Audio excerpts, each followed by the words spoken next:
The Roman army conquered the known world, but a deadlier war was fought in darkness.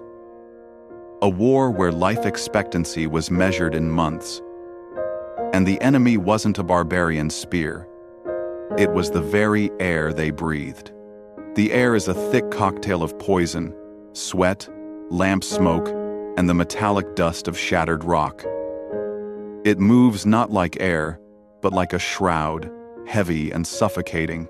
Down here, in the gut of the earth, the only light is a single, sputtering oil lamp. Its weak flame throws monstrous, dancing shadows against the tunnel walls, illuminating a man whose body is a testament to suffering. His back, a roadmap of scars, glistens as he swings a pickaxe. The sound is a grim metronome, the clink, clink, clink of iron on stone, a sound that has replaced the memory of his own name. He is not a man anymore. He is a machine of flesh, programmed for one task: to break the earth until it breaks him. But the greatest terror in this place is not the overseer's whip or the constant threat of a tunnel collapse. It is the tiny flame of his lamp. The ration of oil he is given each day is his sun, his clock, and his lifeline. When the flame begins to shrink, to dance and sputter, a cold dread washes over him that is sharper than any lash. Because when the light dies, the darkness that follows is absolute. It is a physical weight, a tomb-like blackness that erases the world. This is the true horror of the mines. To be left alive, entombed, in a silence broken only by the sound of your own failing breath. This subterranean hell, hidden beneath the empire's feet, was the secret engine of Rome's glory.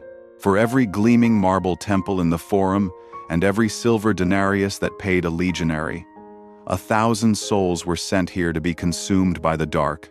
This is the story of the Damnatio ad metalla condemnation to the mines. It wasn't merely a punishment. It was a calculated system of human disposal, a weapon of war more brutal than any sword, and a living nightmare deliberately erased from the triumphant histories of the world's greatest empire. To understand why Rome, a civilization obsessed with law, order, and monumental architecture, deliberately engineered these places of torment, we have to look beneath the surface of its power. The Roman Empire was not built on military might alone. It was built on metal. Silver paid the legions who conquered new lands. Gold bought the loyalty of senators and appeased angry mobs. Iron forged the swords, the pila, and the tools that built the aqueducts and colosseums. The demand was infinite. The empire was a vast, hungry beast, and its appetite for mineral wealth was insatiable. This created the central conflict of the Roman world, a constant, desperate need for resources. The solution was as brutal as it was efficient. Why waste valuable food and space on criminals, prisoners of war, or political dissidents? And why pay skilled laborers for the most dangerous work imaginable? The Roman state, in its cold pragmatism, created a system that solved both problems at once. They created a disposable workforce. The players in this grim transaction were the Roman magistrates, who needed to empty their prisons, and the mining procurators, who needed an endless supply of bodies to feed into the earth. The atmosphere was one of profound indifference. In a society built on slavery, where millions were considered property, the damnati, the condemned, were simply the lowest of the low. They were not human beings. They were tools, destined to be used and broken. The stakes could not have been higher. For the condemned individual, the personal stakes were absolute. Damnatio ad metalla was not just a sentence. It was the complete erasure of a person. Their property was seized, their family name was stricken from records, and they were often branded on the forehead to mark them as state property. It was a sentence to be forgotten by the living world while still breathing its foulest air. The public stakes were just as monumental. The flow of metal from these mines was the lifeblood of the Roman economy. Without it, the currency would collapse, the legions would mutiny, and the delicate balance of power that maintained the Pax Romana, the great Roman peace, would shatter. The entire glorious spectacle of Roman civilization was balanced on the broken backs of the men in the dark. The fuse is lit, not on a battlefield or in a grand political conspiracy, but in a sterile Roman courtroom. A magistrate, bored and impatient, reads from a tablet. A man stands before him, perhaps a captured Dacian warrior, a Christian who refused to worship the emperor, or a common thief. The magistrate utters the three words that seal his fate. Damnatio ad metalla. For the court, it is a matter of bureaucratic routine. For the man, it is the sound of the world ending. The sentence has been passed. The journey into hell has begun. The journey to the mine is the first layer of hell. Chained together in a long, shuffling coffle, the condemned march for weeks under a brutal sun. Shackles rub their ankles raw, the iron baking in the heat. There is no mercy for those who fall. They are cut from the chain and left for the vultures. This is the first lesson. Your life has no value. Upon arrival, they are stripped of their names and given their final mark. A brand on the forehead, a permanent declaration of their status as res, a thing. They are no longer men, but property of the Roman state, delivered to a gaping maw in the earth from which there is no return. Inside, a new reality asserts itself. The world shrinks to the length of a tunnel and the light of a single lamp. The first days are a blur of shock and terror, the constant deafening noise of hammers, the choking dust that coats the throat, and the raw, burning agony of muscles pushed beyond their limits. The new arrivals learn quickly that brute strength is not enough to survive here. The true currency of the mines is cunning. They watch the veterans, the gaunt figures who have somehow endured for more than a year. They learn to read the groans of the rock, to know which veins of ore are stable and which are ready to collapse. They learn to hoard their tiny ration of oil, for an extra hour of light is worth more than a day's food. A silent community of the damned forms, built on furtive glances and shared crusts of bread. In this abyss, a glimmer of false hope can emerge. A man learns the rhythm of the work. He finds a partner to watch his back. He even hears a whispered rumor of a new emperor, one who might grant amnesty to the mines. For a fleeting moment, survival feels possible. That hope is a cruel illusion. One day, the world shatters. A low groan echoes through the tunnels, a sound that turns the blood to ice. It is the sound of the earth giving way. A section of the mine collapses in a storm of rock and dust.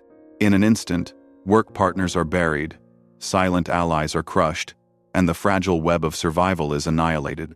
Our condemned man is thrown against a wall, his lamp extinguished, plunged into a roaring, suffocating blackness. When the dust settles, he is alive. But the world he knew, the one with a fragile hint of hope, is gone forever. His small section of the mine is now an isolated tomb. The guards, seeing the tunnel as unstable, simply wall it off. He is left to die, but his fate is not to be so simple. Before starvation can claim him, a new tunnel breaks through. He is found not with pity, but with annoyance. He is a resource that was temporarily lost. Now, he is given a new assignment, one reserved for those who are already broken in spirit. He is taken to the deepest part of the mine, where the water pools, thick with arsenic and lead. Here, the Romans have installed a marvel of engineering, a massive water wheel designed to drain the lower shafts. The man is chained to the wheel, alongside a half-dozen other specters. His new job is to walk in a circle, forever, in the cold, toxic water. His only purpose to turn the great wheel. This is the point of no return. Before, he was a miner, an individual fighting the rock. Now, he is a component, a piece of machinery, as replaceable as a wooden gear. The concept of time dissolves into an endless cycle of agonizing steps, the only sound the rhythmic slosh of the water and the creak of the wheel. He is no longer living. he is merely functioning. The descent is now a slow, inevitable decay. The toxic water seeps into the sores on his legs. The dust he has inhaled for years begins to turn his lungs to stone, a disease the Romans called eris morbus, the sickness of the air. His mind begins to fray in the monotonous dark. He sees ghosts in the flickering lamplight, the faces of his family, the sun on a field he once knew. His body withers, the muscle wasting away until he is barely strong enough to push the beam. One day, he stumbles. The wheel groans to a halt. A guard arrives, not with a whip, but with a sigh of irritation. He prods the fallen man. There is no response. The machine has broken. The guard calmly unbolts the shackles from the man's ankle. The climax of this life is not a moment of defiance or a final desperate struggle. It is a quiet, bureaucratic act. He is simply replaced. His body, weightless and forgotten, is dragged from the wheel. Outside the mouth of the mine, under a sky he can no longer see, lies a deep, open pit. He is thrown in, landing among the pale, emaciated bodies of hundreds of others. One more broken tool, discarded and forgotten by the glorious empire it helped to build. The gears of the mine never stop turning. The man's death causes no pause, no reflection. A new body is simply chained to the water wheel, and the grim work continues without missing a beat. The pit outside is eventually filled, covered with earth, and a new one is dug beside it. The names of the thousands buried there are known to no one. They are a footnote of human suffering, the cost of doing business for an empire that saw their lives as nothing more than fuel. For the officials in Rome, the system worked perfectly. The endless stream of silver and gold flowed into the capital, funding the grand monuments and the ceaseless military campaigns that defined their age. This brutal engine had a profound domino effect on history. The immense wealth extracted from mines like those in Dacia, conquered by the Emperor Trajan in 106 AD, paid for some of Rome's most iconic structures, including Trajan's Forum and the famous column that still stands today. The glory of the empire was quite literally built upon the bodies in those pits, but this reliance on a disposable workforce created a fatal weakness. As the empire stopped expanding, the flow of prisoners of war, the primary source of fresh labor, slowed to a trickle. The mine's output began to fall, leading to a severe currency crisis in the 3rd century AD. Emperors were forced to debase their coinage, mixing silver with cheaper metals, which triggered runaway inflation and economic chaos. The foundation of Roman power, once thought to be solid as rock, began to crumble from within, in part because the dark machine it had created was finally running out of fuel. But the story doesn't end there. The physical mines are gone, but the legal architecture behind the horror survived. The Romans perfected the idea of not just punishing a person's body, but erasing their legal existence. This concept, the stripping of all rights and property from a convict, was called capitis deminutio maxima, a maximal reduction of status. It is the direct ancestor of a legal principle that haunted Western law for centuries. Civil death. Even into the 20th century, in some legal systems, a person sentenced to life in prison lost the right to own property, to sign a contract, or to even be a legal parent. The ghost of the Damnatio ad metalla still whispers in our modern justice systems, a chilling reminder that the line between a person and a thing can be as thin as a magistrate's decree. The Roman Empire gave the world roads, laws, and aqueducts.